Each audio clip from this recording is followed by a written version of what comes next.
Salut à toutes, salut à tous. J'espère que vous passez un très bel été.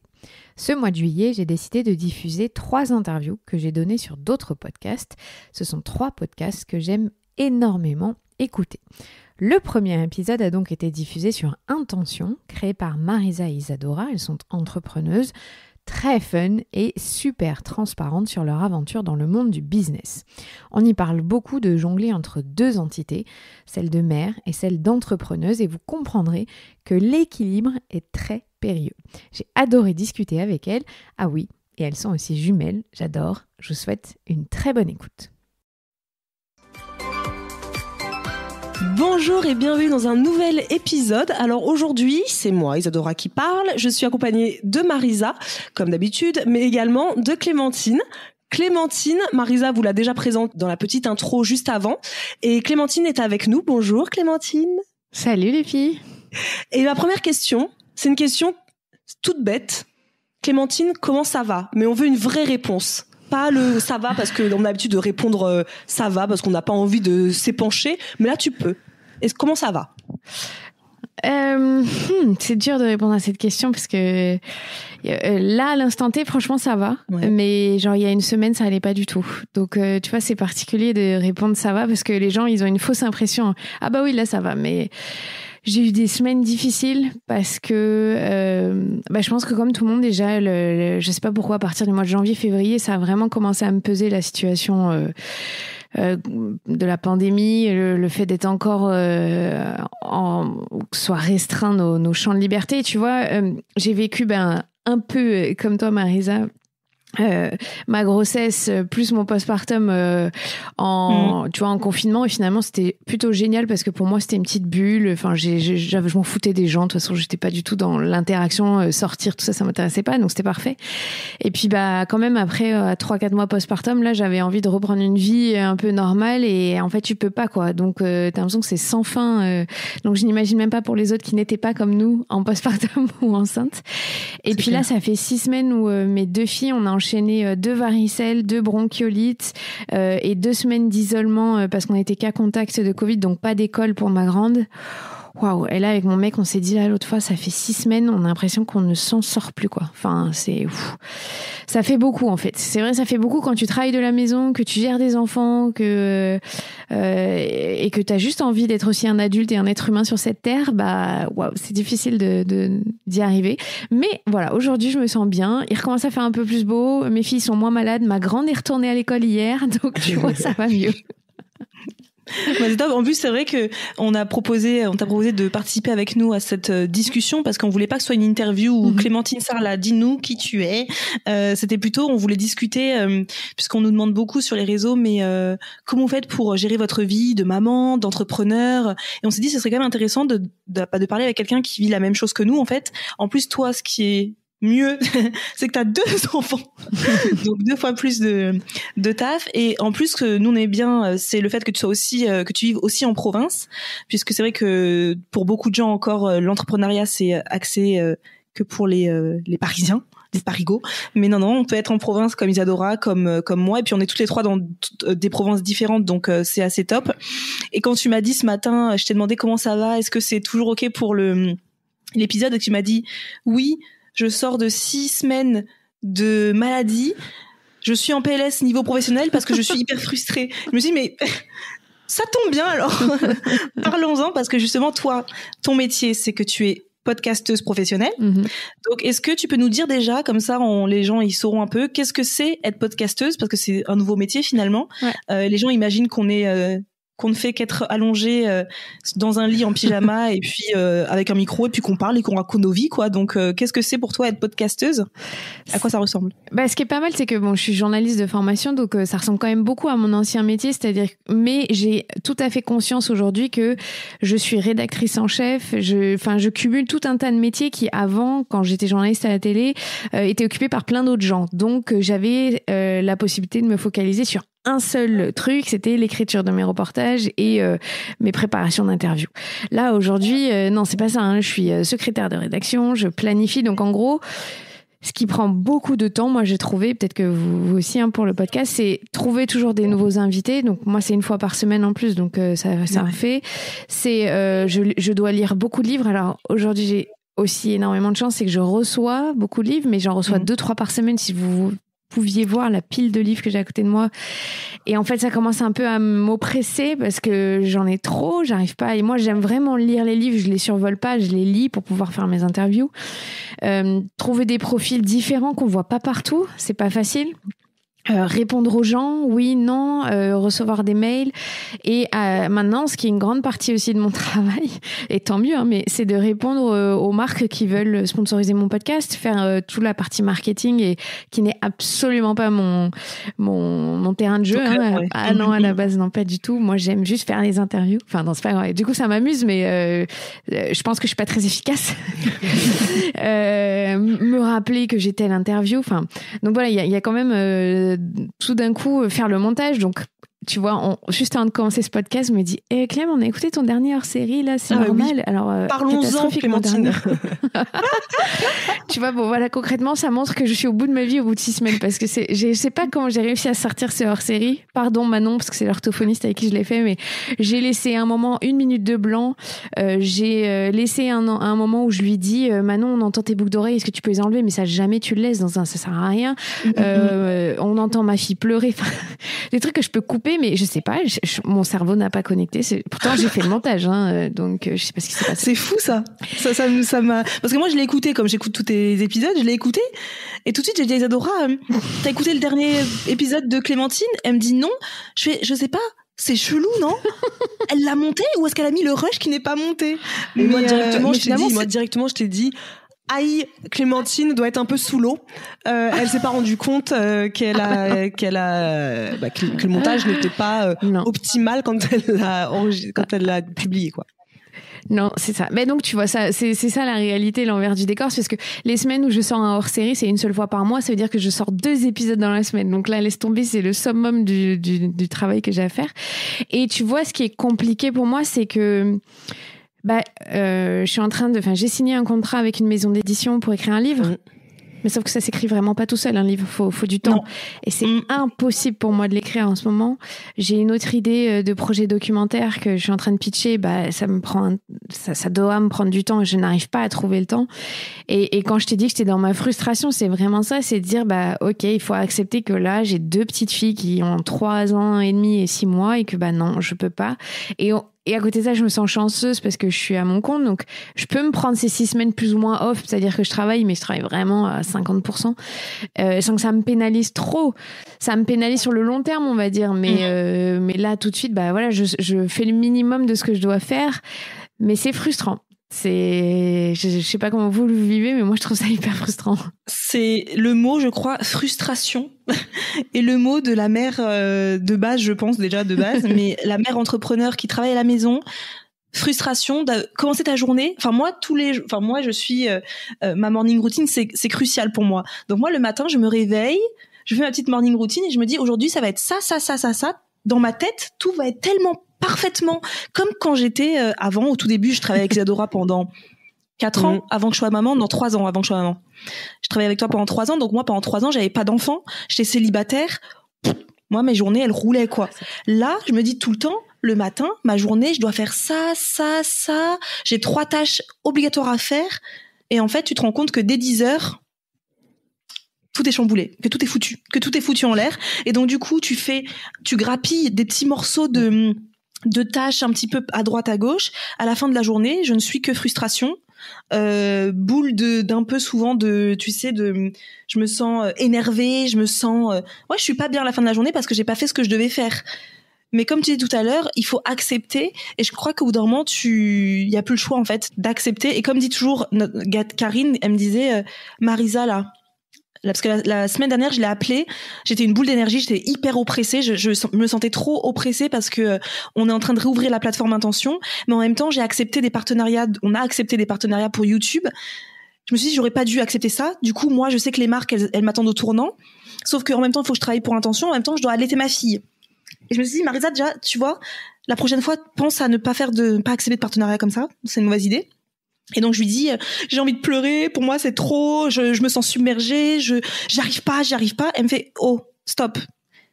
Est-ce que c'est important là? La vidéo si elle sort pas là, c'est important? Bah oui, ça non. Est-ce que c'est vraiment important? Est-ce que c'est vraiment grave? Est-ce que c'est vraiment vital? Non.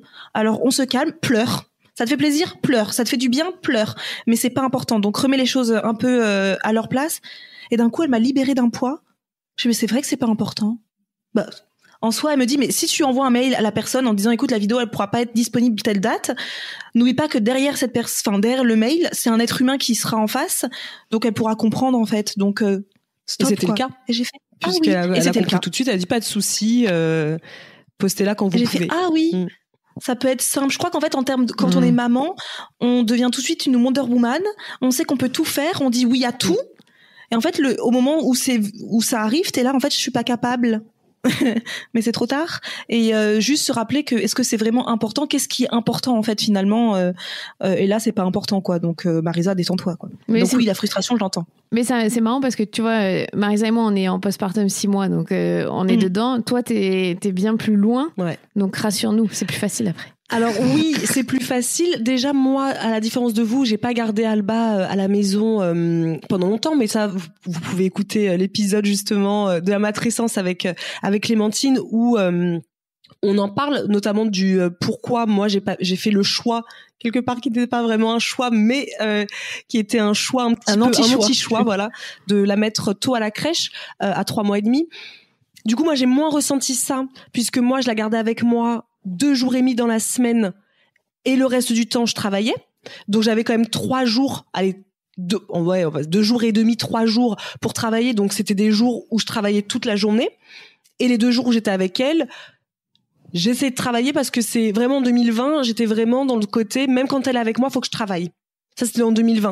Donc, même quand je la gardais avec moi, je faisais toujours en sorte de travailler. Et donc, je me sentais parfois frustrée parce que j'acceptais des rendez-vous, parce que j'acceptais des calls, alors que j'avais un bébé qui était pendu à mon sein ou des choses comme ça. Maintenant, elle a 19 mois.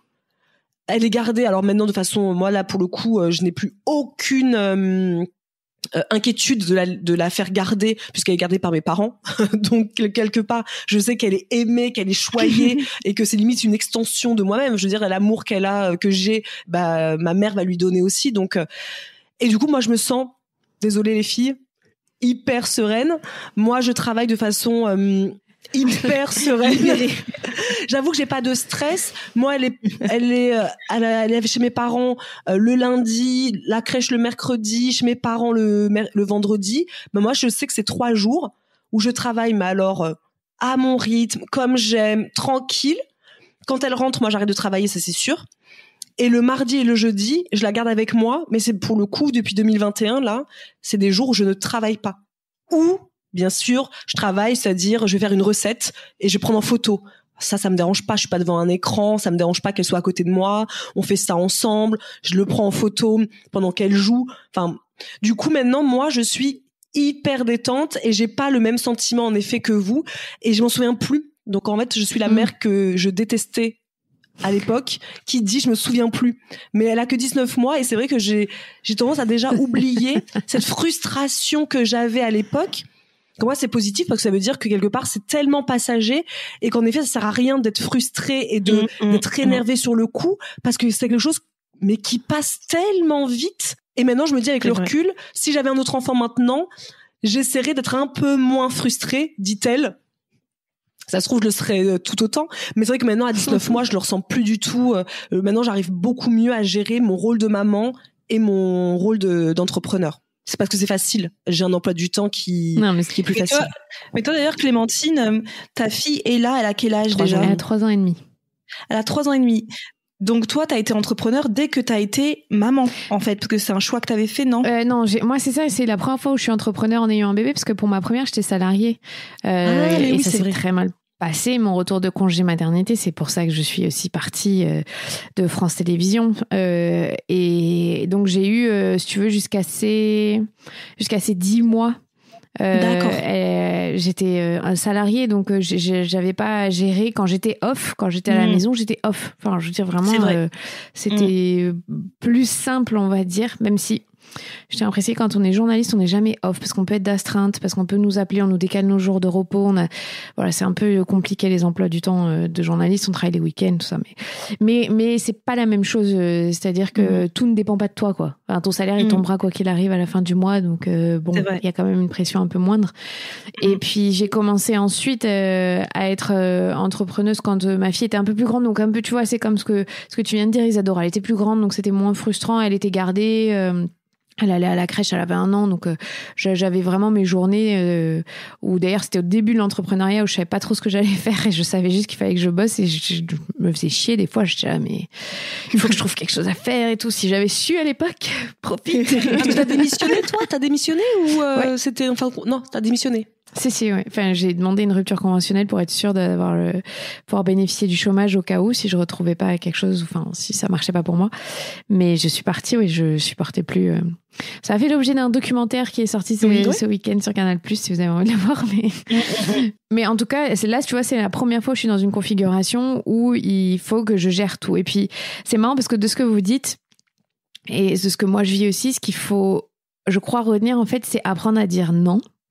Et je pense que c'est quelque chose qui est très compliqué quand on est entrepreneuse, parce que quand ça commence à marcher, bah, t'as envie de saisir toutes les opportunités, t'as pas envie parfois c'est compliqué de faire le tri, est-ce que ça c'est vraiment important comme tu disais ou est-ce que non.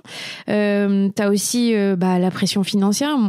Je suis comme vous, moi je me dis des fois oui ok là tout de suite j'ai pas besoin de plus d'argent, mais est-ce que dans 6 mois j'aurai encore des gens qui vont sponsoriser mon podcast? Peut-être pas, donc autant que je prenne le plus possible maintenant. Enfin voilà, c'est la difficulté de l'entrepreneuriat tel que nous on le vit, comme t'as pas un revenu fixe tout le temps assuré.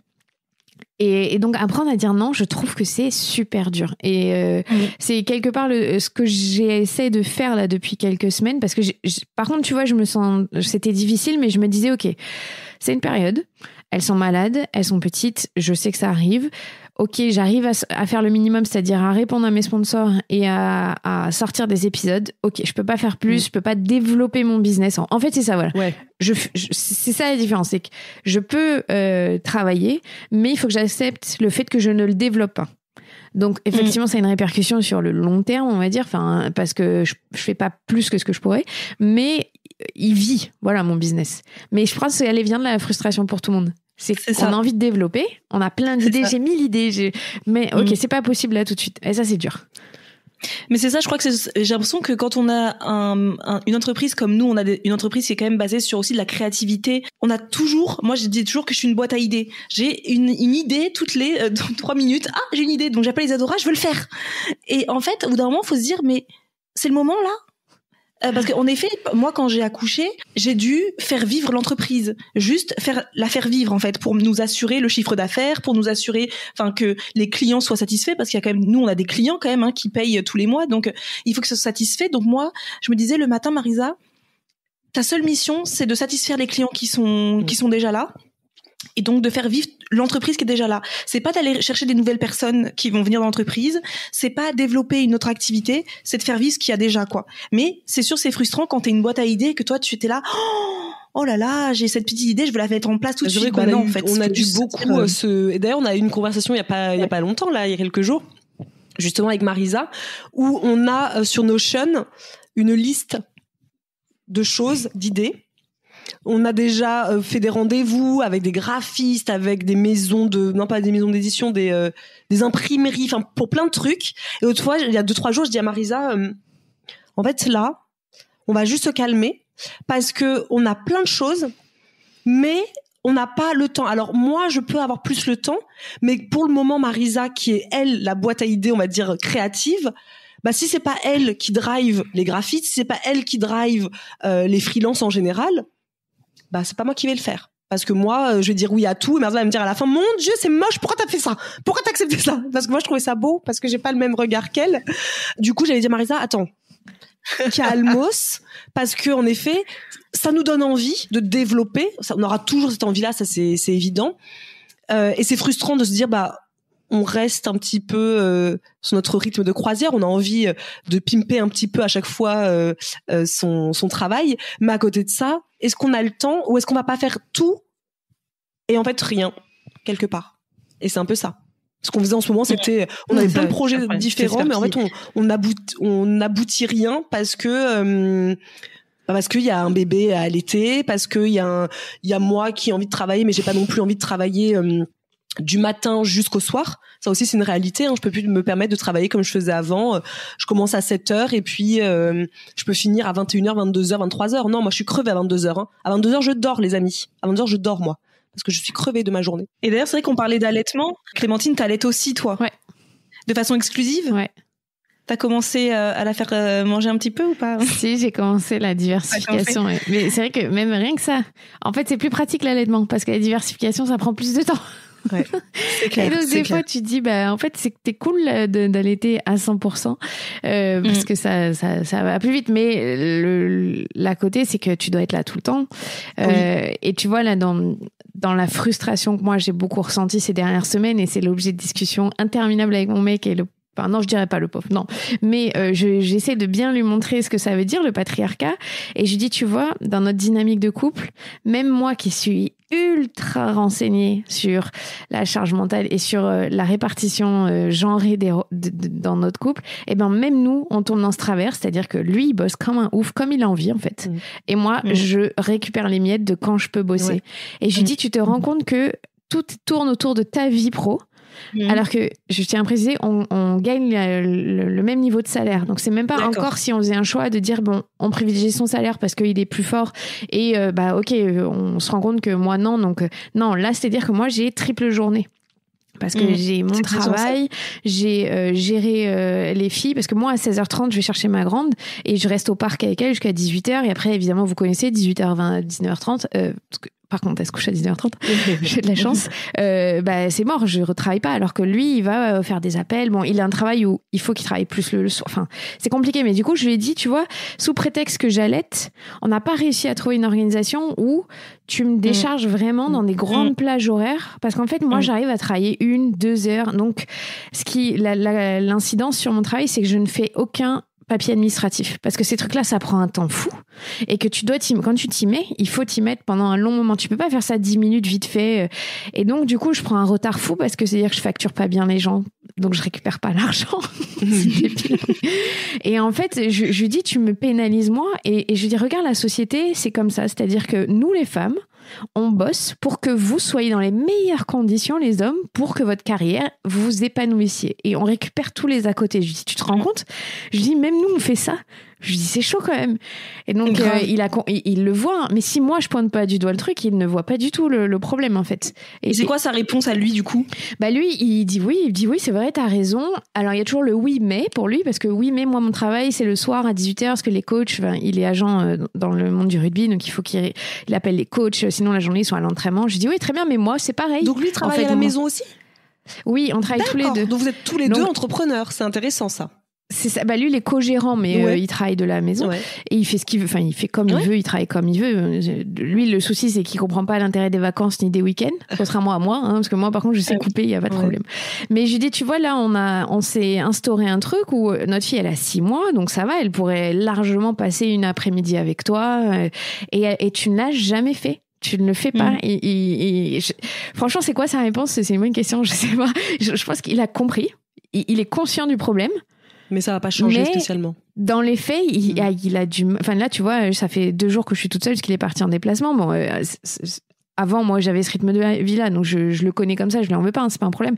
Mais tu vois, ces 2 jours où il est pas là, il va pas rattraper, ou les 2 jours d'après, il est à fond à la maison et il travaille pas pour me décharger. Non, il faut que lui aussi il travaille, qu'il rattrape le temps qu'il a pas. Enfin, je dis donc, c'est ça au fait que j'aimerais montrer aussi quand on parle d'entrepreneuriat avec la maternité, c'est qu'il faut voir aussi le deuxième parent, conjointe, peu importe, mais comment ça se passe dans la dynamique parentale, parce que nous, on est frustrés souvent.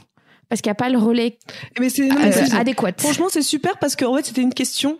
Parce que Marisa, elle a posté une photo sur Instagram tout à l'heure pour demander si vous avez des questions à poser. Justement, la question, c'était comment tu gérais aussi l'équilibre vie pro et perso dans la journée. Mais surtout, la question était super intéressante. C'est quelle est ton organisation avec ton conjoint? Est-ce que vous estimez, en tant que tous les deux, à travailler à la maison, comme Marisa par exemple, parce que vous avez plus ou moins la même dynamique. Moi, mon conjoint est salarié, donc c'est un peu différent, mais je peux y répondre aussi. Est-ce que vous avez le sentiment de bénéficier du 50-50? Et de ce que j'entends là, pas du tout. Et on a envie de rire parce que c'est de l'humour là. C'est pas de l'humour.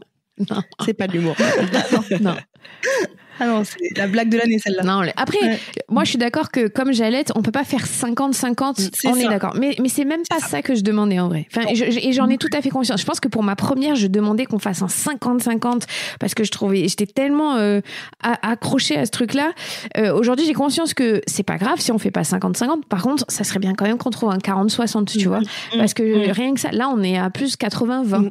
Et mon mec, il en a conscience. Alors, il a pris conscience, tu vois. Et parce que après de nombreuses conversations, de nombreux pétages de plomb de ma part, mais moi ça me saoule, j'ai envie de lui dire. Il le sait que ça me saoule de devoir le dire, et je lui dis surtout putain, mais moi je suis imprégnée de ça parce qu'en plus je passe ma vie à lire des essais féministes, enfin vraiment je gravite dans ce truc-là, donc c'est encore plus énervant. Ouais. Envers moi-même, ça m'agace d'être dans cette dynamique de couple. Hein. Ça m'agace. Mais je comprends. Mais je comprends. Voilà. Après, qu'est-ce que tu veux faire ? Enfin, je vais pas le quitter, mais c'est pas le but. Mais c'est ça qui est intéressant d'un côté, c'est de voir justement ce que tu sais. Donc en théorie. La pratique, les amis, ça n'a rien à voir. Parce que moi aussi, comme on disait à l'époque quand je lisais Mona Chollet, j'étais une sorcière. Donc moi, j'étais la femme célibataire, trentenaire, ma vie, enfin, je fais ce que je veux. Les hommes, c'est si je veux. Enfin, tu vois, bref, la meuf indépendante, quoi. Puis tu tombes enceinte, t'as un bébé, et puis tu t'imagines que derrière, ça va être 50-50, parce que moi, c'est comme ça que j'imagine. Moi, je gagne autant que mon mec, on est tous les deux, bah voilà, on est des personnes éduquées, donc maintenant on a un bébé, bah 50-50. Bah déjà non, comme tu disais, parce que j'allaite, donc à partir du moment où j'ai fait le choix d'allaiter, et moi là où ça m'avait blessée au tout début, c'était le côté bah si tu veux du 50-50, Marisa, va falloir arrêter l'allaitement. C'est ta seule solution en fait, parce que du coup tu veux donc que j'arrête d'allaiter. Enfin moi j'avais trouvé ça hyper violent quand tu m'avais dit bah t'arrêtes d'allaiter. Enfin c'est un peu violent quand même, c'est très la même. Voilà. T'as eu la même phrase aussi ? Ouais. Mon mec aussi à un moment, mais pas pour la deuxième. Là, il a compris qu'il fallait pas me chercher là-dessus. Ah ouais.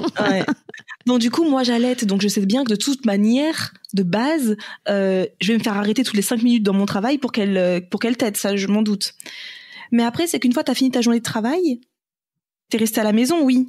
Mais après, il y a tout le reste à faire. Et en fait, toi, tu te dis, parce que, en fait, moi, là, pour les gens, ils ne le savent peut-être pas, mais Samuel, il a été salarié pendant des années. Et là, il a fait une rupture conventionnelle pour se lancer dans son entreprise. Donc aujourd'hui, on est tous les deux à la maison. On est en train d'essayer de trouver un équilibre, parce que c'est pas facile. De l'avoir à la maison, c'est super, mais en même temps, j'ai l'impression de me faire arrêter toutes les 5 secondes pour, tu penses qu'elle a faim? Tu penses qu'elle veut dormir? En plus, comme pour les hommes, le plus simple, c'est de dire elle a faim, c'est-à-dire elle veut téter, c'est-à-dire j'ai envie d'avoir 2 minutes pour moi, donc je te la file alors que je la donnais à manger il y a même pas 2 minutes. Donc c'est sûr qu'elle a pas faim, mais c'est beaucoup plus pratique. C'est ça le travers de la mère allaitante, moi je trouve, c'est que c'est l'allaitement. Tout est allaitement. Elle a bouffé il y a 2 minutes, mais elle a encore faim, c'est sûr. Mais tu sais que ça me rassure tellement de me dire que je suis pas là. Mais moi, ça me rassure de voir que c'est la même chose chez vous deux, hein, finalement, parce qu'en fait, mais on rigole, mais il arrive avec c'est vrai. Il arrive avec la petite dans les bras, là, il ouvre mon bureau. Elle a faim, je crois. Elle a tété il y a 3 secondes, tu m'as pas vu la faire téter ou quoi? Je fais non, elle veut juste que tu joues avec elle, que tu lui parles, que je sais pas, que tu vas te balader, ouais. Tu t'ailles te le balader. Mais il me dit ah ben non, il fait moche. Mais ici on attend d'aérer nos petits quand il fera un grand rayon de soleil. On habite en France, on n'est pas en Martinique ici. Donc c'est vrai que c'est non, le 50-50, c'est dead. Laissez tomber. Si vous y croyez, c'est mort. faut se le dire. C'est rassurant de nous écouter peut-être, hein, parce que faut se le dire, c'est la vérité. Et c'est vrai que nous, après la journée de travail, moi, je me dis, la petite, je sais pas, maintenant, faut la faire manger, etc. Faut s'occuper d'elle, faut ranger la maison, parce que forcément, enfin, moi, je sais pas, mais moi, j'ai l'impression que t'as fait quoi de la journée, du coup, quand tu t'occupes d'elle? Bah non, parce que tu sais, moi, comme je me suis occupée d'elle, je pouvais pas en même temps faire la vaisselle. Ah, d'accord, autant pour moi. Parce que moi, quand je m'occupe d'elle, je fais aussi en même temps la vaisselle, je range la maison, je trie le linge, je fais le linge, tout ça. Mais lui peut faire que s'occuper de la petite en même temps. Enfin, il peut pas et s'occuper de la petite et faire la vaisselle. J'ai la même chose moi à la maison.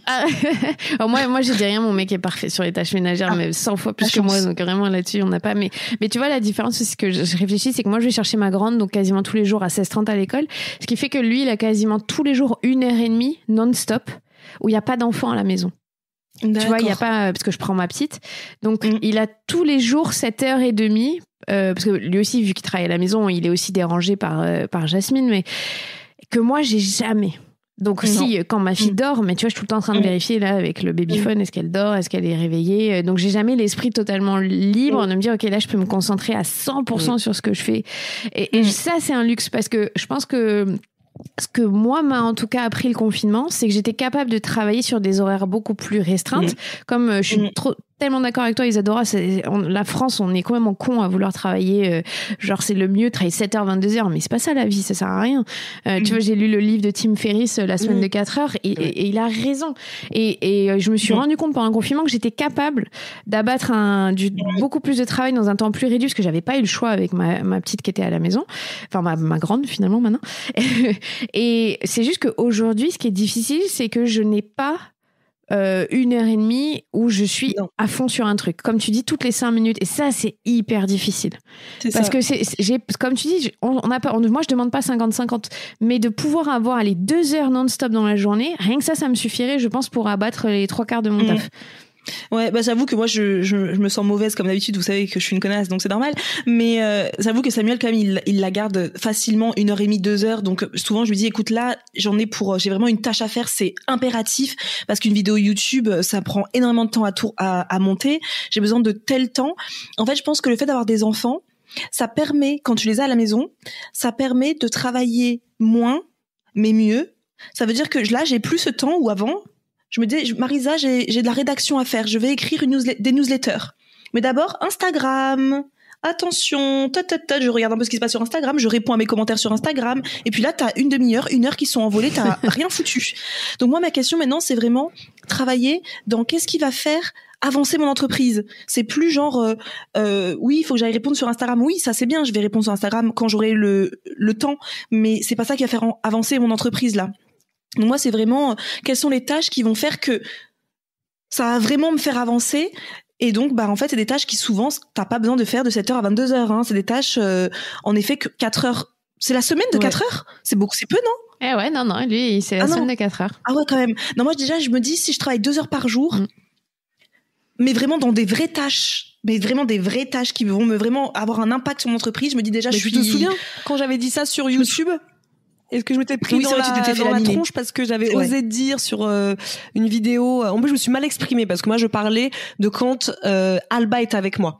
Et quand Alba est avec moi, j'avais dit, moi, je travaille maximum 2 heures dans ma journée parce que moi, j'avoue que pour ça, j'ai plutôt, on va dire entre guillemets, de la chance. Mais c'est pas de la chance, hein, quelque part. Ce n'est pas de la chance, c'est Mathieu est comme ça, mais quand pendant le confinement, on était tous à la maison, hein, et là, fallait que je travaille. Donc, j'ai quand même connu un peu comme vous le côté d'être à la maison avec mon conjoint, qui lui n'est pas entrepreneur. Donc lui, c'était vraiment le confinement. Donc lui, il était payé même s'il ne travaillait pas. Mais lui, c'était toujours très simple. C'est Mathieu, j'ai besoin de 2 heures. Il allait marcher, lui, mais non-stop. Il pouvait marcher pendant 2 heures, 2 heures et demie avec la petite en porte-bébé pour me laisser libre. Donc là, c'était plutôt chouette. Et je sais même plus pourquoi je disais ça.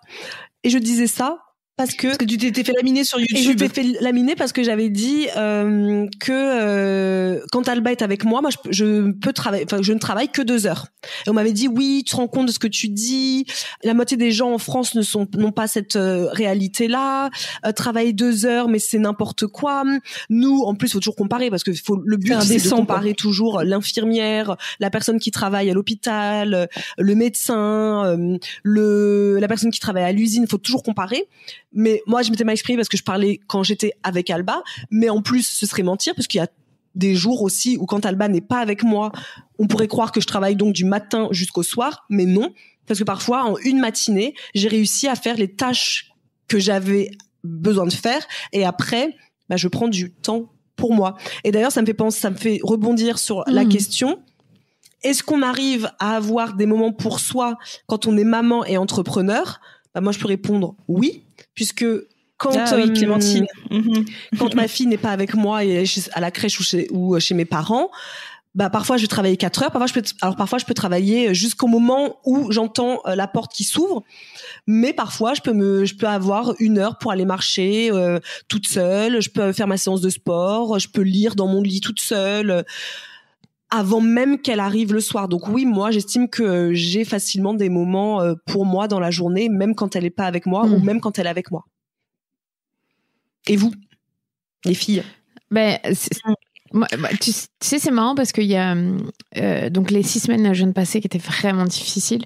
Je me suis posé la question si j'étais pas un peu en burn-out parental. Et ça tombait bien parce que ça fait des mois que je traque la chercheuse qui est spécialisée en burn-out parental et que j'ai interviewée là il y a 2-3 semaines. Et l'épisode sortira bientôt. Et Isabelle Roskam, et en faisant l'épisode, elle explique ce que c'est le burn-out parental. Donc rapidement, c'est juste quand ta balance de tes ressources personnelles est déséquilibrée par rapport à toutes les contraintes.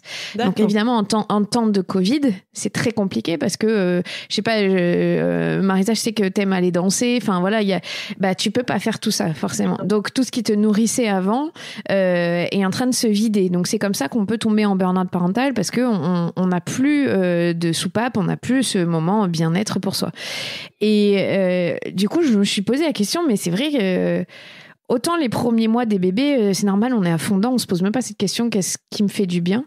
Et là, j'étais là, j'ai envie d'aller danser, j'ai envie de faire plein de trucs. Qu'est-ce que je fais pour moi? Et je me suis dit, rien, en fait, j'ai pas, parce que j'ai pas le temps quand t'as les 2 enfants. Ma grande, elle est dans une phase où elle veut que maman, alors qu'avant, ça, elle voulait plus, elle voulait bien son père.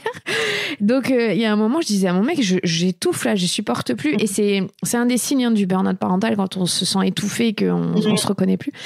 Et bon, on peut faire un quiz en ligne pour savoir si on est en burn-out parental, c'est hyper intéressant. Donc je sais que je le suis pas, c'est pas ça. C'était juste, ça m'a fait poser vraiment cette question, qu'est-ce que je fais pour moi?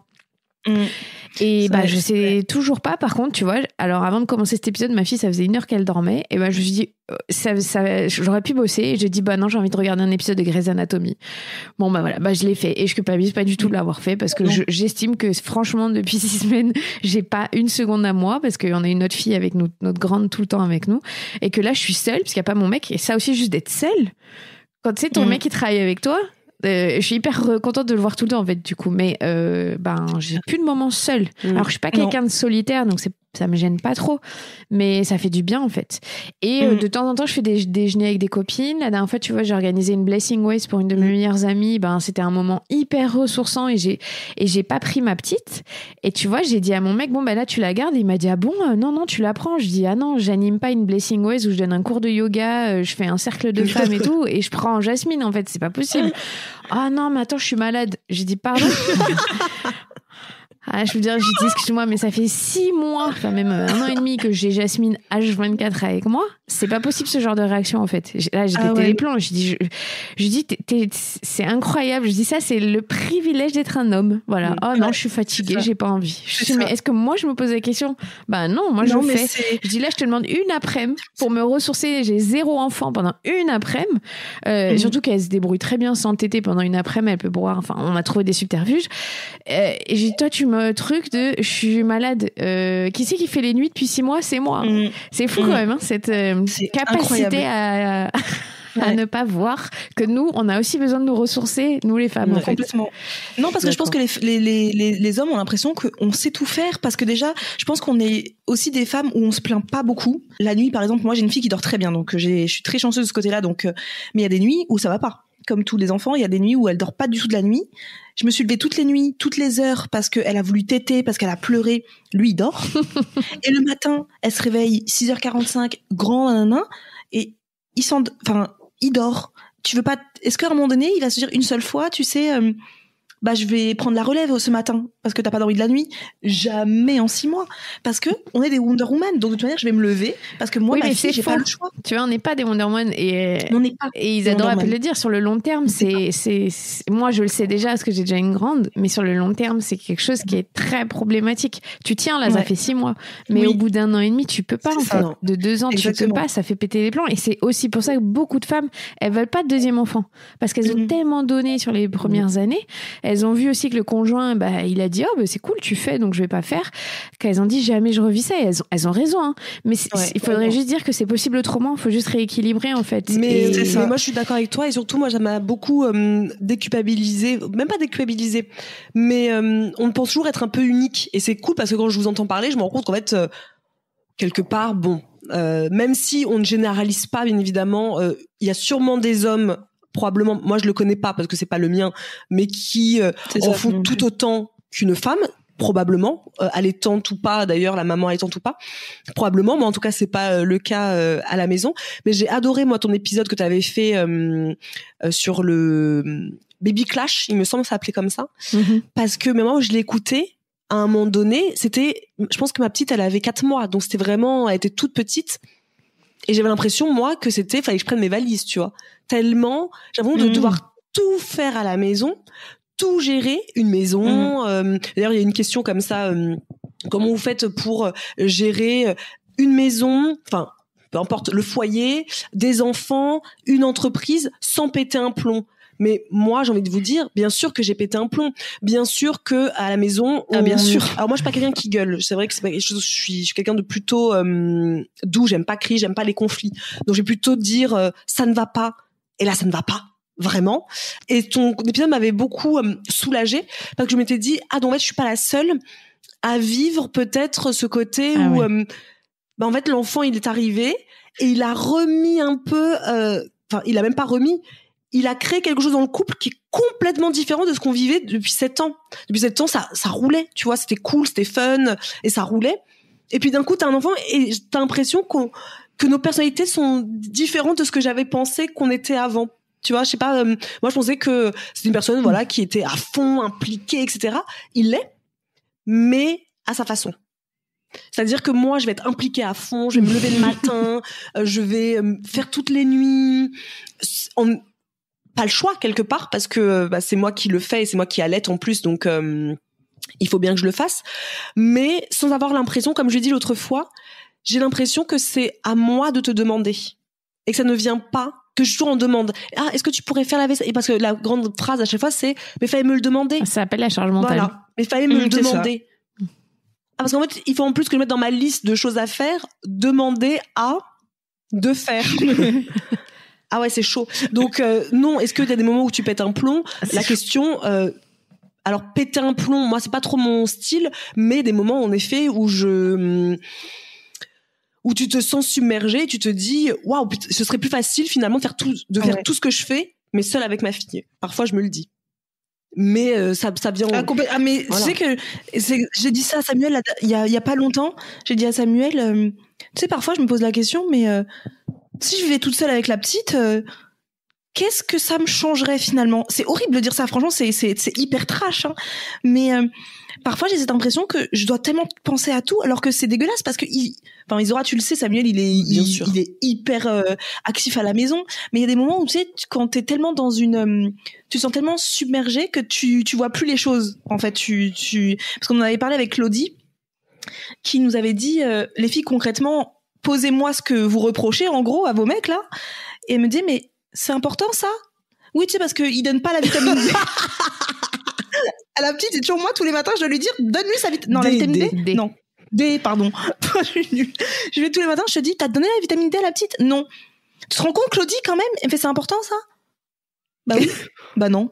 En fait, enfin, si c'est important pour toi, c'est important pour toi, c'est tout.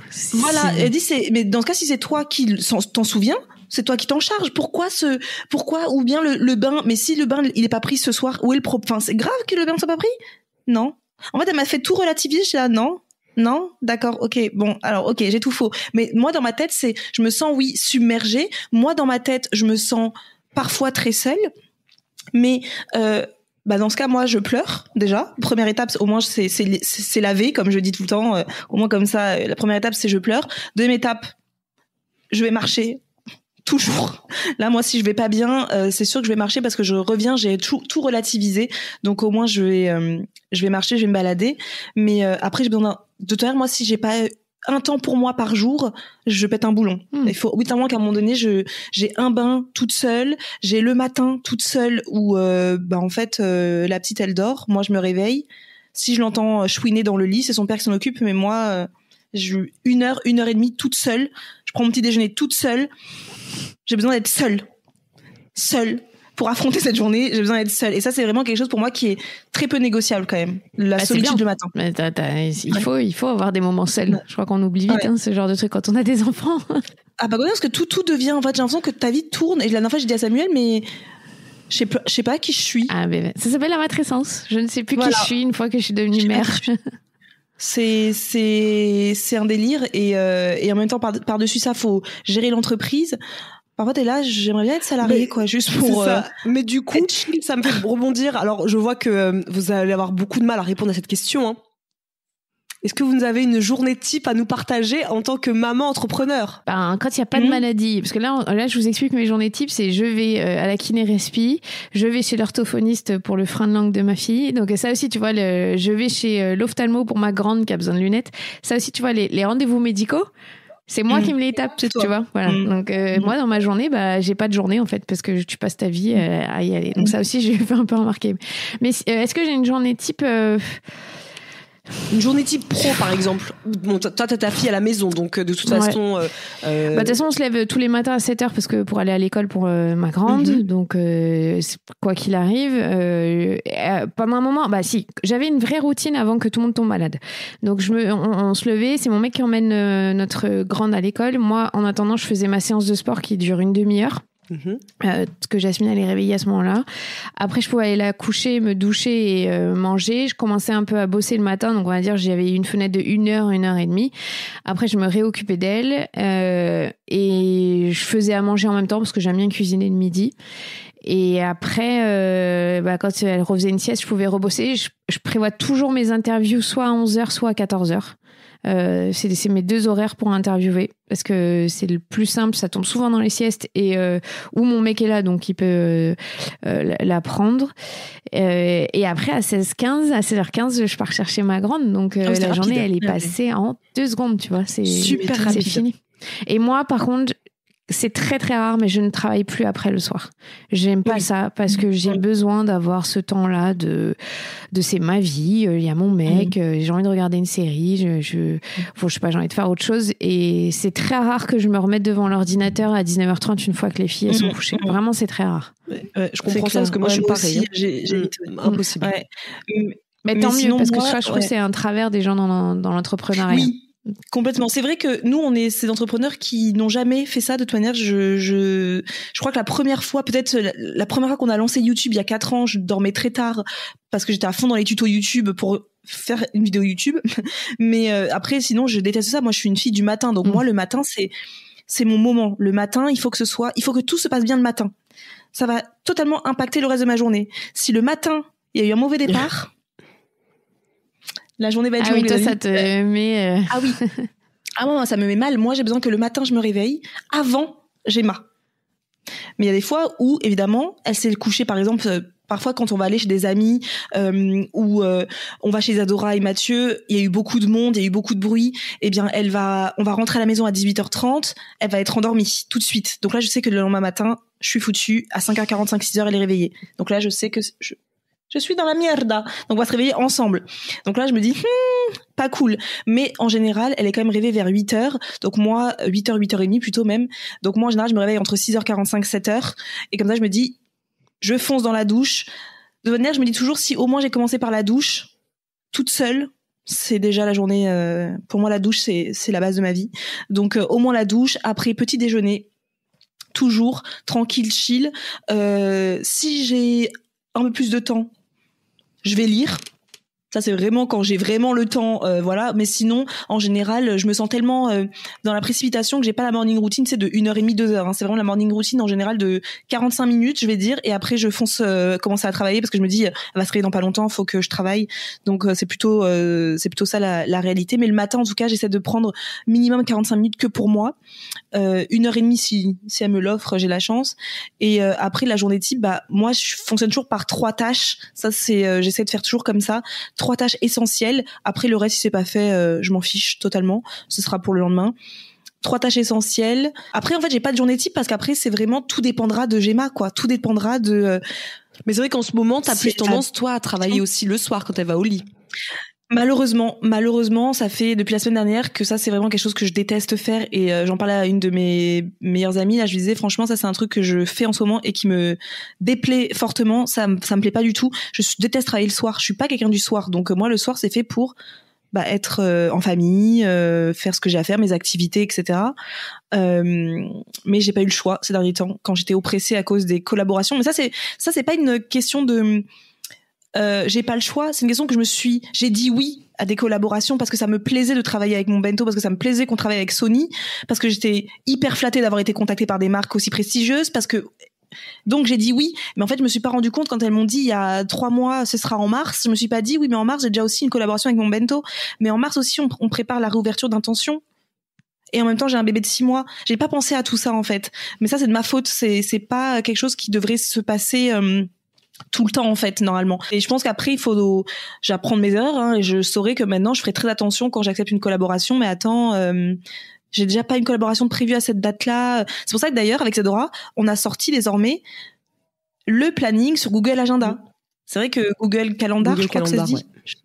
Google Calendar, nous on n'a jamais utilisé, enfin Isidora tu l'avais utilisé il y a plusieurs années, moi je l'avais jamais utilisé, et là en fait j'ai dit Isidora, il faut qu'on ait un agenda partagé parce que moi je sais pas où est-ce que t'es, quand est-ce que tu fais ceci, cela, ça serait bien qu'on ait un agenda partagé. Et c'est vrai que maintenant le fait d'avoir un agenda partagé plus Notion, ça fait que je sais que moi je sais que déjà qu'en mai j'ai une collaboration, je sais qu'elle tombe en mai, donc j'essaierai qu'en mai j'aurai pas une autre collaboration si tu veux. Alors qu'avant j'avais rien, donc je dis oui en mars, mon bento t'es en mars, ouais pas de souci. Sony en mars, pas de souci.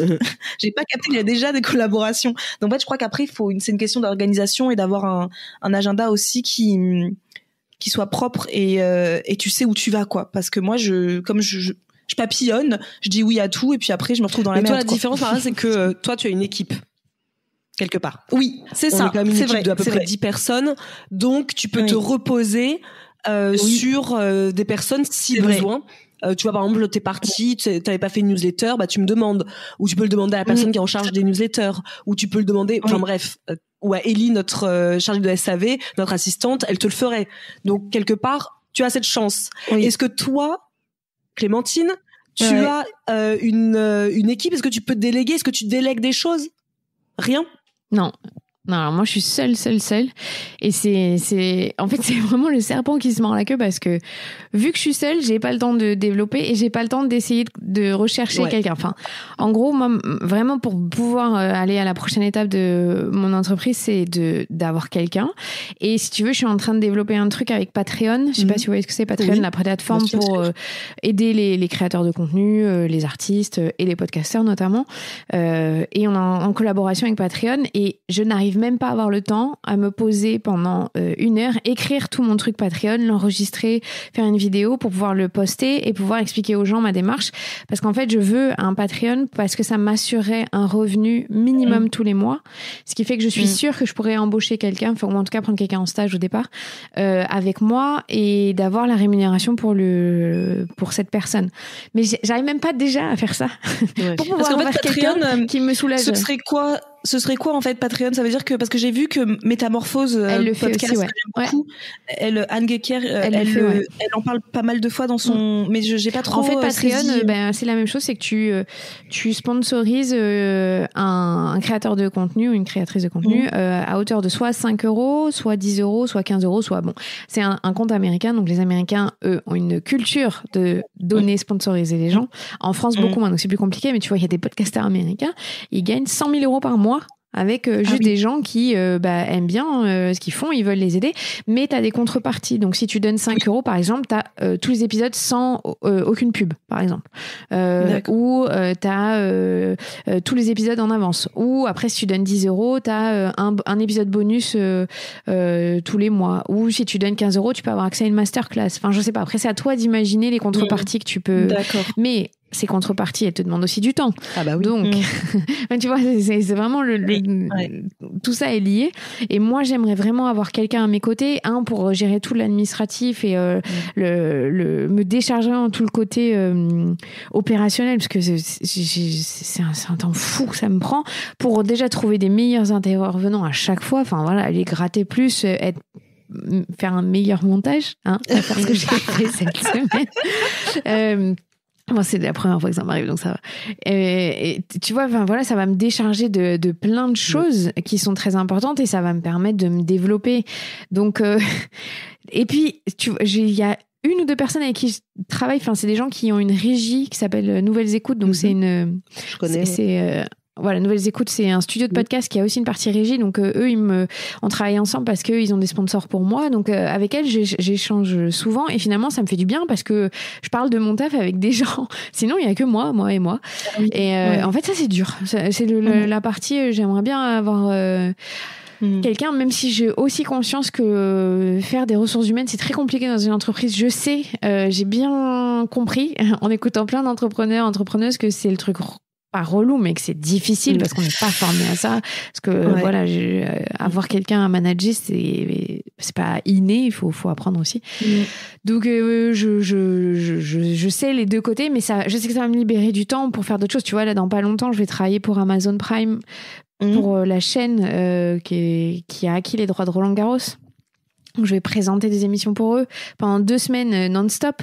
Donc là, clairement, si ces 2 semaines-là, j'ai pas déjà en amont anticipé les sorties d'épisodes, c'est mort pour moi. Donc, va falloir que avant mai, en gros, je me sois bien organisée. Et, j'espère d'ici là que j'aurais commencé un truc et que je vais pouvoir prendre quelqu'un en stage, voilà. Et t'as pas c'est un stage, du coup, j'allais te dire justement quel était le profil que tu voulais. Je pense que c'est un stage juste parce que j'ai jamais embauché quelqu'un encore et que j'ai pas envie de faire d'erreurs, tu vois. Ou en freelance. Ou freelance. Mais je pense un stage, ça peut être bien parce que ça permet d'avoir quelqu'un quand même tout le temps.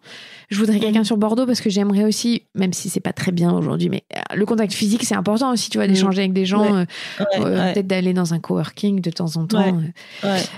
Mais voilà, j'ai besoin, je préfère pour l'instant commencer avec quelqu'un en stage. Je veux pas être trop gourmande parce que même juste financièrement, est-ce que je suis capable d'assurer de payer quelqu'un un salaire? J'en sais rien. Je débute dans tous ces trucs-là. Et puis, tu vois, la campagne Patreon, je sais pas ce qu'elle va apporter, mais si en fonction aussi de ce que ça apporte. Mais c'est chouette ce truc Patreon, mais j'adore ce genre de choses. Mais c'est vrai, t'as tout à fait raison. Alors je déteste quand on dit aux États-Unis ils sont plus ouverts, ils sont plus. Je déteste ça. Mais ils ont pas la même culture que nous avec l'argent. Non, c'est de la culture. Ils ont pas du tout la même culture. Eux, ils sont vraiment dans le côté. On est là aussi pour. On s'en fout, on va donner de l'argent à quelqu'un qui en a plus que nous. Alors que nous en France, comme nous on l'a vu, avec notre plateforme typiquement, il faut que ce soit gratuit. 32,90, c'est hors de prix. Que on abuse, alors, bien évidemment c'est pas tout le monde qui dit ça, mais tu as ce côté vous abusez, tout ce que vous dites c'est on peut le trouver gratuitement partout. Pourquoi je paierais? Et plus en plus, nous, on a plus la transparence de dire nos chiffres d'affaires ou nos salaires. C'est typiquement, pourquoi je vais te donner à toi alors que t'as plus? Alors que moi, j'en ai rien à faire de payer quelqu'un qui est, ça me fait rire parce que tout le monde a payé Netflix alors que le mec, tout le monde a Netflix alors que le mec, il a plus besoin de nous, mais bon. Et là, quand tu dis $100 000, il y a 200 millions d'abonnés, je te dis. C'est ça. Ou même Amazon, on te dit ça à toi, mais tout le monde va acheter Amazon Prime ou je sais pas quoi, alors que le mec, il est limite millionnaire. Mais bon, c'est pas grave. Mais je trouve ça super le concept de Patreon. Tu nous en reparleras. Tu nous diras ce que tu as. Mais surtout, tu vois, en plus, je suis en discussion avec les équipes de Patreon Europe et on a vraiment eu cette discussion par rapport à la culture parce que vraiment, c'est pas, t'as raison, je suis pas en train de dire c'est mieux aux États-Unis, pas du tout. C'est que je connais cette culture, ils appellent ça le give back. Eux, ils ont aucun souci à dire, maintenant que je réussis bien dans la vie, moi aussi j'ai envie de redonner. Et moi, je vais te dire, je donne à Patreon à quelqu'un qui s'appelle Brandon Stanton qui a créé Human of New York. Je sais pas si vous connaissez sur Instagram. C'est un compte. C'est un photographe qui interviewe des New-Yorkais à la base et il raconte des histoires incroyables. Il a 16 millions d'abonnés, toutes les stars américaines sont abonnées, mais il a un don, ce mec, pour raconter des histoires. Et régulièrement, il fait des fundraisers pour donner de l'argent aux gens qu'il interviewe qui en sont dans la merde ou qui ont eu des histoires incroyables pour les aider. Là, tu vois, la semaine dernière, il a fait lever $1 million pour une famille de Péruviens qui est arrivée aux États-Unis et qui a plein de problèmes de santé, mais qui sont des gens géniaux parce que tu lis toute leur histoire incroyable. Et moi, je lui donne $15 tous les mois. Et je n'ai aucun souci à faire ça parce que, et lui, il est transparent. Quand tu donnes 15 $, t'as le droit à rien de plus. Il dit, c'est juste pour garder le fait qu'il est toujours authentique, il a pas de sponsor, donc comme ça, il a pas de directive, il est, comment on dit en français? Indépendant, quoi. Voilà, il est vraiment indépendant et je n'ai aucun souci à me dire, je lui donne juste 15 $, même s'il me donne rien en retour, je m'en fiche. Je suis là parce que j'aime vraiment ce qu'il fait. Je regarde son compte tous les jours, je lis toutes ses histoires. Je suis à chaque fois hyper touchée. Donc, tu vois, vraiment, j'ai un truc avec ce mec. J'ai vraiment pas de problème. Et pourquoi j'ai contacté Patreon? Parce que moi, c'est plusieurs auditrices du podcast qui m'ont dit, mais Clem, pourquoi est-ce que tu lances pas un truc comme ça, un Tipeee, Patreon? Enfin, parce que moi, ça me dérangerait pas de sponsoriser, de t'aider pour qu'on fasse développer ton podcast. Parce que moi, je suis partie du postulat que je veux que mon podcast il reste gratuit parce que je trouve que les informations que je donne, elles sont très importantes pour les parents. Ce qui ne veut pas dire que je ne veux pas gagner d'argent. On est bien d'accord, c'est pas la même chose. Mais juste, ça n'empêche pas d'avoir du contenu en plus, peut-être plus approfondi ou différent, mais qui serait payant. Ça me dérange pas. Mais l'information de base qui est essentielle, je veux qu'elle reste gratuite. Mais il y aura une partie payante pour ceux qui sont les plus intéressés. Et c'est drôle parce que les stats, donc, ils te disent de regarder, c'est entre 1 à 5% de ton audience qui est prêt à donner. Et aux États-Unis, c'est quasiment 10%. Donc, on est sur un autre truc. Mais déjà, rien que 1% qui donne 5 €, ça peut faire l'affaire pour à embaucher quelqu'un, tu vois, quand tu fais les calculs. Mais t'as raison, c'est très compliqué en France de parler d'argent. Moi, j'ai aucun souci avec ça, mais je pense parce que j'ai vécu aux États-Unis et que je suis très transparente là-dessus. Tu vois, tous les podcasts où je suis interviewée, j'ai donné mon salaire de France Télévisions. Ouais, j'ai entendu. Voilà, c'est vraiment pas un truc qui me perturbe parce que j'ai pas la sensation de voler de l'argent de qui que ce soit, donc je suis à l'aise avec, en fait. Je pense que les gens qui sont mal à l'aise avec l'argent, c'est parce qu'ils soit ils ont eu une éducation autour qui était tabou, soit ils se sentent illégitimes, j'en sais rien. Tu sais, quand je travaillais à France Télévisions, c'est le service public, toi, moi, vous toutes, on paye la redevance normalement. Et donc les gens sur les réseaux sociaux en permanence, si je prenais des vacances, me disaient t'as pas honte de prendre des vacances, c'est moi qui paye tes vacances avec la redevance. Enfin, c'était des trucs quand je suis revenue de congé maternité et que je posais le plus possible de jours parce que je voulais être avec ma fille, parce que c'était une souffrance énorme, je me faisais incendier sur les réseaux sociaux parce que j'osais prendre des congés alors que c'était leur argent qui me le payait. Donc ça à un moment, ça a aussi a été un soulagement de me barrer et de me dire cet argent, c'est moi qui le gagne, c'est pas et personne va me reprocher quoi que ce soit, tu vois. On va quand même te reprocher, t'inquiète pas. Ça. Oui, bien sûr. Non, mais évidemment. Mais encore, franchement, je trouve que j'ai eu très peu de mauvais retours sur le fait qu'il y avait de la publicité et parce qu'aussi sur les réseaux sociaux, je l'ai toujours expliqué, j'ai besoin de ça pour pouvoir vivre. Enfin, il y a un moment. En même temps, c'est demander, personne ne travaille. Si tu veux que ce soit gratuit, personne ne travaille gratuitement. Personne. Et vous le dites souvent, c'est vrai. Vous avez raison. On n'est pas une association, en fait. Mais même une association, elle peut mettre des salaires à du genre. Et tu vois, ce que tu dis, ça me fait penser justement à Anne Guéquière, Métamorphose, que j'adore. C'est un podcast que j'adore et je l'écoute très souvent. Et la dernière fois, je l'ai écouté et je me suis dit, mais elle est sérieuse, elle? Toute cette information magnifique, géniale, qui est donnée, ne serait-ce qu'avec ça, les gens peuvent changer leur vie, en fait. Et la meuf, en fait, du coup, ce que tu viens de me dire par rapport à Patreon, parce qu'elle en parle et j'avais du mal à saisir vraiment ce que c'était, etc. Maintenant, juste ce que tu viens de me dire, je pense que j'irai sur Patreon pour la soutenir, parce que je me disais, grâce à ça, la meuf, elle peut changer des vies. Grâce à ce que tu écoutes au quotidien, grâce à elle, tu peux changer ta vie. Mais si elle demandait, ou si demain elle sortait un truc, les gens vont dire, c'est payant.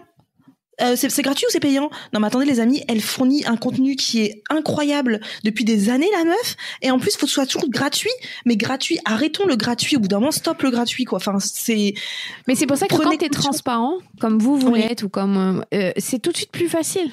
Tu vois, enfin moi j'ai beaucoup moins de mal à donner à quelqu'un qui m'explique vraiment je vais faire ça avec, ça va me permettre de faire ça, ou vous qui dites mais on vit, on paye des gens, nous aussi on veut un salaire.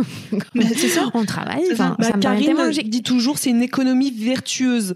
Si tu me donnes à moi, tu me donnes pas, déjà tu me donnes pas à moi Isadora ni à Marisa, hein. Déjà on arrête, tout le monde redescend. Si seulement je pouvais avoir tout ce qu'il y avait sur mon compte en banque à moi, vous inquiétez pas, là peut-être que vous pourriez me cracher à la figure. Et encore que non. Mais même, et alors, mais non, si tu réussis, tant mieux, tu vois. Mais le truc, c'est qu'une économie vertueuse, c'est vraiment ça qu'elle m'avait dit ça l'autre fois. est-ce que on se rend compte que quelque part, quand tu as, plus tu as aussi, plus tu donnes. De toute façon, c'est comme ça aussi la vie. Nous, on a pu du coup avoir des personnes, une équipe autour de nous, embaucher des personnes. Tu vois, on a pu embaucher notre père, on a pu embaucher Karine, notre sœur qui travaille avec nous. On a 10 personnes avec nous qui sont en freelance et qui comptent aussi sur nous parce que quelque part, si nous on leur dit demain tout est fini, bien sûr. Eux aussi, on peut être aussi leur premier client et ils se retrouvent un peu dans le caca. Et tout ça, faut le prendre en compte. Et c'est vrai qu'on a tendance à penser, oui, si je te donne ça, elle va partir vivre toute sa vie à Miami. Et alors, de toute façon, pourquoi pas? Si le contenu qu'on donne reste un contenu de qualité, moi je dis, je vois pas le problème. Mais les gens, ils ont déjà jalousie. Moi, mais j'ai pas de jalousie. La semaine de 4 jours. Ouais. Voilà, la semaine de 4 jours de Tim Ferriss, lui, il explique clairement que son but, c'est de se faire $1000 par jour et de voyager tout le temps, mais que son business tourne sans lui. Il dit, c'est ça le succès. C'est quand tu arrives à faire tourner ton business sans toi, sans que tu sois H24, que c'est pas ça la réussite. Il y a un autre livre aussi qui s'appelle La 25e heure, qui est génial, qui m'a beaucoup aidé quand j'ai commencé, parce que il explique cette heure que tu gagnes à randomiser des tâches et à faire ça mieux, tu fais quoi avec? Tu profites. Ouais. Tu fais rien. Tu vois ta famille, tu vas t'amuser, tu vas à la plage, t'en profites pour toi. Et c'est très drôle. Tim Ferriss, donc, est aujourd'hui podcasteur. Il a 500 millions d'écoutes sur son podcast. Incroyable. Il vit, mais alors lui, je peux te dire, il vit sa meilleure vie, clairement. Parce que les Américains, ils sponsorisent leur podcast. Parce que c'est dans le podcast, c'est le sponsor en pré-roll, donc au début, au milieu, à la fin. Incroyable. Donc, imagine, moi, je gagne déjà bien ma vie en faisant juste le début du podcast. J'imagine même pas si je triplais ça sur tous mes épisodes. Donc, ils sont eux, c'est des dimensions, c'est gigantesque. Et il a tout compris, tu vois. Et aujourd'hui, il est plus connu pour avoir un podcast qui s'appelle The Tim Ferriss Show, qui est génial d'ailleurs, si vous comprenez bien l'anglais. Ouais, je connais bien. Que ce livre, La semaine de 4 heures, qui a eu un gros succès, c'était en 2006, je crois. Mais je trouve que c'est pertinent, il a raison. Enfin, je veux dire, la vie, c'est aussi fait pour en profiter, mais c'est pas fait que pour... Enfin, après, si on adore bosser et faire que ça, et que c'est comme ça qu'on profite, très bien. Hein. Mais moi, tu vois, contrairement à mon mec qui ne sait pas couper, et c'est un vrai problème, une vraie discussion entre lui et moi, je dois me battre tous les jours pour lui dire, on part en vacances. Est-ce qu'il y a un être humain sur Terre à qui il faut le mettre sous la menace d'aller en vacances, quoi. S'il te plaît. Donc, on n'a pas le même rapport. Mais moi, ça, je sais faire. Je sais profiter à côté. Je sais couper mon week-end. Et d'ailleurs, j'aime bien les filles que vous, sur les réseaux sociaux, vous le dites quand vous revenez le lundi, ce week-end, j'étais pas présente. Mais en fait, quelque part, vous m'avez autorisé à me dire, j'ai rien à foutre ce week-end, je suis pas là. Tant pis, je serai moins efficace avec les réseaux sociaux, mais c'est pas grave. Mais tu sais, au début, j'ai le droit d'avoir ma pause. Moi, j'avais du mal à le dire au début, parce que, quand tu reçois, moi, c'est vrai que ça m'avait un peu refroidi quand j'avais dit justement cette phrase que je travaillais 3-4 heures dans la journée et qu'on m'avait dit, tu te rends compte. Et après ça, j'ai eu du mal un petit peu à dire que moi, le week-end, j'évite de travailler. C'est rare que je travaille le week-end, à part bien sûr répondre aux commentaires sur YouTube rapidement quand on sort une vidéo, mais en général je ne travaille pas. Oui, la semaine parfois, même quand ma fille n'est pas là, ça m'arrive, oui, très souvent d'ailleurs, d'aller marcher pendant 1 heure et profiter de la vue et écouter un podcast ou faire une sieste. Ça, les gens le savent, j'adore faire des siestes. Moi, c'est mon dada. Et avant, j'osais plus le dire parce que j'avais peur qu'on me dise ah ouais, du coup, tu prends notre argent, mais en plus, et maintenant, je n'en ai plus rien à faire parce que quelque part, moi, j'ai pas envie de montrer à mes abonnés, j'ai pas envie de leur montrer une vie qui n'existe pas. Moi, la vie que j'aime et que je mène, c'est celle où je travaille, parce que j'adore mon travail, mais alors où je profite de ma vie et de ma vie personnelle, de ma fille, de sortir, etc., quoi. Donc oui, je comprends ce que tu veux dire. La question que je me pose, c'est justement parce que nous, finalement, on est 3 entrepreneurs, mais 3 entrepreneurs qui avons eu des enfants après avoir créé notre entreprise. Et j'ai vu une question d'une personne moi, c'est l'inverse. Moi, j'ai créé après. Oui, après, je veux dire, pardon. Oui, être entrepreneur. Nous 3, on a tous été entrepreneurs avant d'être maman. Oui. Non, moi, c'est l'inverse. Mais oui. Clémentine. Moi, j'ai été maman, j'étais salariée, j'ai créé mon entreprise après. Ah oui, c'est vrai. Ah oui, donc toi, tu peux répondre à la question. Du coup, toi, tu es tout à fait légitime à répondre à cette question parce que moi, du coup, je suis pas légitime à répondre à cette question qui était posée. C'est est-ce que tu as eu des personnes qui t'ont dit ah ouais, ça va être chaud cacao pour toi de gérer ton entreprise et être maman, ça va être, est-ce qu'il y a des personnes qui t'ont refroidi? Est-ce que t'as eu ce sentiment-là? Et si toi, tu l'as eu, qu'est-ce que tu leur as répondu? Non, je crois pas que j'ai eu. Par contre, moi, je me suis beaucoup posé la question parce que j'ai créé mon entreprise. Donc, ma fille avait 10 mois. Donc, j'ai démissionné. Ma fille avait 10 mois. Donc, et je savais pas encore si on aurait un deuxième enfant tellement ça avait été dur, l'arrivée de ma première. Donc, je me suis longtemps posé aussi cette question de dire, ok, mais maintenant, je commence à relancer une autre, tu vois, une deuxième carrière quelque part. Si je me stoppe avec la maternité, comment je fais, tu vois? Enfin, comment je m'arrête? Est-ce que ça va avoir un impact? Donc, ça a été dans ma tête un débat de dire comment je fais. Et au final, comme vous deux, mais j'ai eu une chance inouïe, c'est que c'est arrivé au moment du confinement. Donc, au moment où tout s'arrête, où tout le monde est tranquille. Donc, j'avais pas la sensation de rater quoi que ce soit. Et à l'inverse, moi, c'est là où mon podcast, il a décollé. Donc, tu vois, enfin, j'aurais jamais pu le prévoir, hein, mais c'est comme ça. Ce qui est... Non, je crois que personne dans mon entourage n'a vraiment... émis des doutes. Tout le monde a été à l'aise en fait avec le fait que tu as dit je démissionne, je vais créer ma boîte et puis on verra advienne que pourra quoi. En fait, alors déjà j'ai un caractère comme ça, c'est-à-dire que je prends des décisions, je m'en fiche. Enfin, j'ai pas peur de l'inconnu, de l'aventure. C'est pas du tout quelque chose qui est compliqué pour moi. Je crois que mon père, il avait juste peur parce que quand j'ai démissionné, en fait, je ne savais pas ce que je voulais faire. J'avais rien. Hein. Je suis partie, je savais en fait, je ne savais ce que je ne voulais plus. Pour moi, je trouve que c'était déjà très important. Énorme. Et c'est parce que je suis allée, donc j'ai vécu aux États-Unis quand j'avais 17 ans dans une famille américaine, donc ma famille d'accueil, et je les vois tout le temps, encore, même 15 ans après. Et cet été-là où j'ai démissionné, je suis allée aux US. Dans ma famille, qui sont tous entrepreneurs, ils ont tous 15 business, ils arrêtent, ils reviennent. Enfin bon, laisse tomber. C'est vraiment le cliché, mais la réalité. Et eux, ils se disent, ah, mais vas-y, Clem, c'est génial. Et en fait, tu vois, je suis ressortie de ce truc boosté à me dire, mais grave, ça va le faire. Enfin, il n'y a pas de problème. Je sais pas ce que je veux faire, mais je sais pas, je vais y arriver, tu vois. Et du coup, je pense que comme moi, j'avais confiance en moi, quelque part autour de moi, dans mon entourage, il n'y a pas trop eu de gens qui se sont dit, mais t'es folle.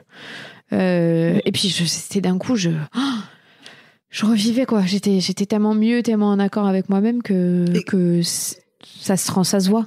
Est-ce que pour toi quand tu as créé le podcast La Matrescence, c'était pour toi une suite professionnelle ou est-ce que c'était je fais ça le temps de trouver ma voie professionnelle? Est-ce que pour toi c'était tout de suite ça que tu voulais faire? Et pourquoi ce choix de la matrescence? Pourquoi ce choix de parler de maternité alors que, on le rappelle, de base tu es journaliste sportive et il me semble en plus depuis toute petite tu voulais faire ce métier depuis jeune.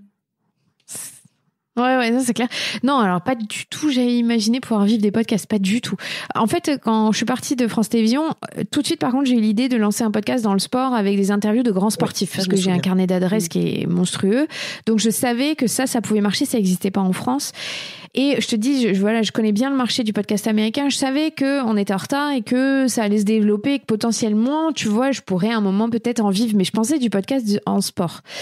Et puis, j'ai commencé à le faire. Et quand j'ai vu que c'était pas si compliqué de faire un podcast, je me dis, mais vas-y, j'en lance un sur la matrescence parce que dès que je parle de ce mot, personne connaît.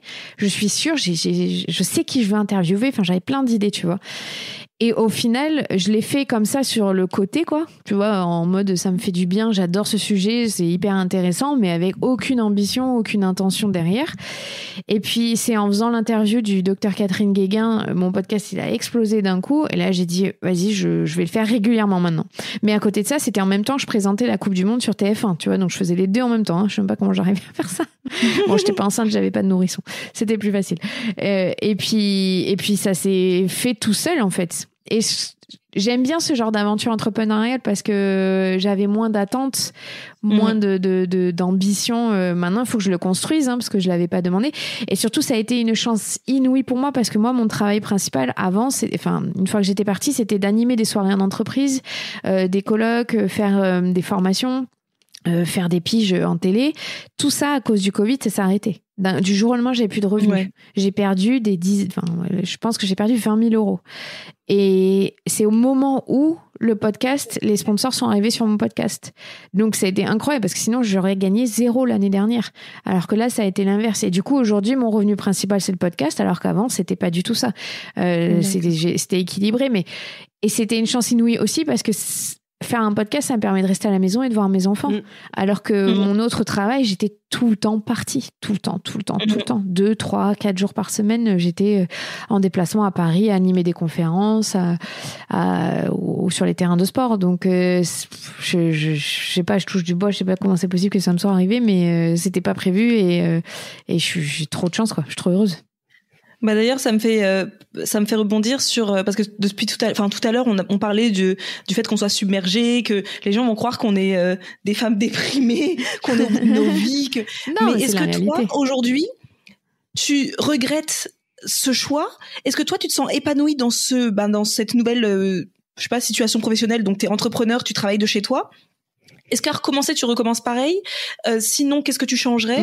Et voilà. Est-ce que tu te sens épanouie, toi, aujourd'hui, dans ta situation professionnelle? Des fois, je me dis, mais comment j'ai pu supporter aussi longtemps d'être autant malheureuse? Parce que les gens, voilà, je travaille à la télé, donc j'ai un poste exposé. Il y a des millions de gens qui regardent, c'est très égocentré, c'est vrai, hein, quand tu passes à la télé, il y a une espèce de truc de ton ego qui est flatté pour tout le monde, hein, que tu sois sain ou malsain, c'est normal. Et je supportais le fait que c'était dur ce métier parce qu'il y avait ces moments-là un peu d'adrénaline, waouh. Et quand tu reviens à des choses beaucoup plus terre à terre, sereines, saines, et tu te dis mais comment j'ai fait, quoi. Donc non, je regretterai jamais. Je suis très contente de comment ça s'est déroulé au final. J'ai eu une année difficile financièrement et tout. Je savais pas où j'allais. Voilà, c'était compliqué d'être sereine. Aujourd'hui, je suis plus à me dire bon, ok, c'est super. Maintenant, il faut que je capitalise et j'ai envie de développer. Et tu sais, ça m'a beaucoup marqué.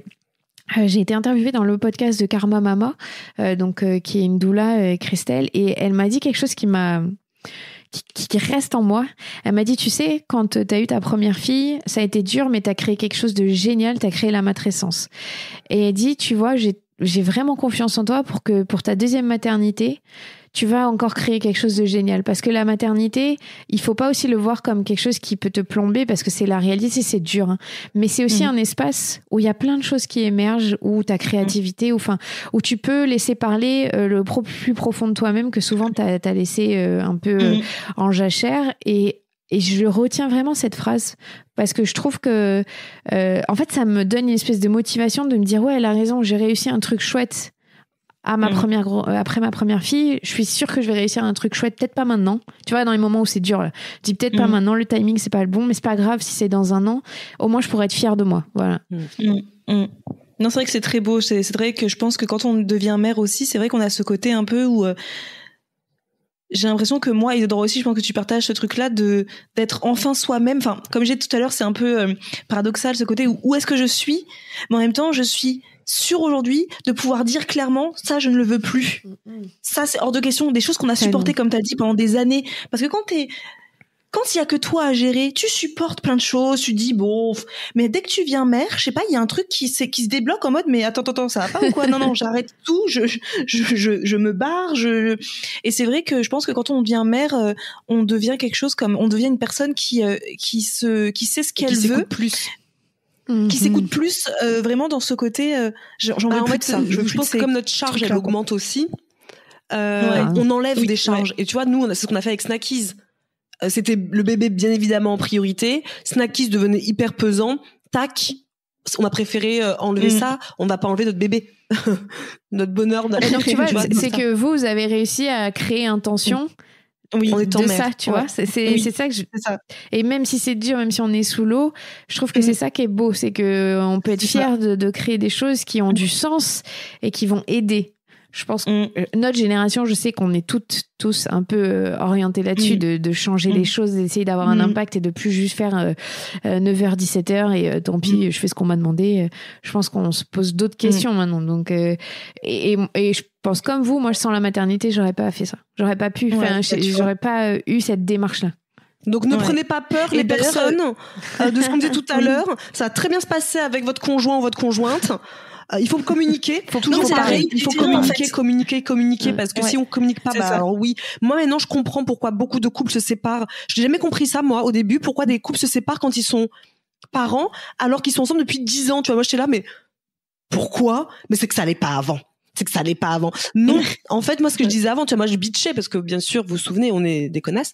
Donc, on bitchait et je disais, ouais, bah, ça allait pas avant. Mais en fait, pas du tout. C'est que vraiment, l'enfant, ça permet de je sais pas, de montrer autre chose, d'autres facettes aussi de notre personnalité. Ouais. Et il faut juste communiquer. Si on communique pas, maintenant je comprends pourquoi on se sépare, parce que si on communique pas, ma valise a été prête déjà depuis longtemps sur le pas de la porte.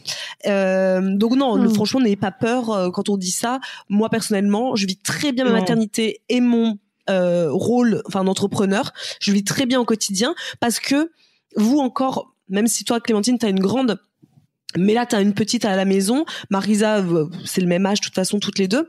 Mais je trouve que c'est beaucoup plus facile au fur et à mesure qu'ils grandissent, qu'ils s'autonomisent aussi vachement, que toi aussi tu lâches prise et que tu te dis, maintenant, je me sens prête aussi de le faire garder parce que vous avez fait le choix de garder à la maison. C'est ça. Mais au d'un moment, ce passage va arriver de se dire, maintenant, je me sens prêt. Parce que les hommes, ils sont toujours, ça fait longtemps que moi, ils vont te dire, quand est-ce qu'on le fait garder? Quand est-ce qu'on le fait garder? Quand est-ce qu'on le fait garder? Les hommes, ils sont prêts plus avant que nous. Eh ben, détrompe-toi, Isadora, détrompe-toi. Détrompe-toi parce que ce matin, j'en parlais à Samuel. J'ai dit à Samuel, écoute, il va falloir qu'on réfléchisse à faire garder Gemma maintenant, ça y est. Et la première chose qu'il m'a dit, c'est non. Il m'a dit non. Il m'a dit non, je voudrais qu'on la garde avec nous à la maison. Je me dis, attends, mais toi, tu crées ton entreprise. Moi, je suis dans mon entreprise. Comment on va faire pour que au quotidien, ça match, quoi. Ça match, quoi. Et je lui ai dit, mais est-ce que tu sais, moi j'étais jeune fille au père et quand j'étais jeune fille au père, moi la petite elle avait 14 mois quand je suis arrivée, la mère elle avait 28 ans et je me suis demandé si je prendrais pas une fille au père en fait. Pourquoi pas, pour l'avoir à la maison, je trouve ça super génial. C'est un truc qu'on fait pas trop en France, nous les filles du mais c'est super. Ouais. J'adore. Toi, t'as été jeune fille. Non, t'as pas été jeune fille au père. Je suis partie en lycée, mais. Mais moi, j'ai été jeune fille au père et je trouve que c'est une super expérience. Et je me suis dit, et il m'a dit, ah, carrément, ça pourrait être quelque chose qui change. Mais de toute façon, moi, c'est sûr qu'aujourd'hui, faut pas se leurrer. Si j'ai réussi, parce que les gens vont dire, ouais, mais attends, Marisa, t'as réussi à créer Intention, à sortir un agenda, à faire des vidéos sur YouTube. Faut pas se leurrer aussi quand même qu'on est aidé. Faut que les gens se rendent compte aussi. On est aidé aussi par notre famille. Hein. N'oublions pas que nous, on a des parents très très proches et que, comme tu dis, et toujours Clémentine, it takes a village to raise a child. Il faut un village pour élever un enfant et du coup, on gère notre vie de maman entrepreneur en étant toujours aussi plus facile si on n'est pas isolé, c'est clair. C'est clair. Donc, Clémentine doit partir parce que vie de maman entrepreneur, elle doit chercher sa fille à l'école.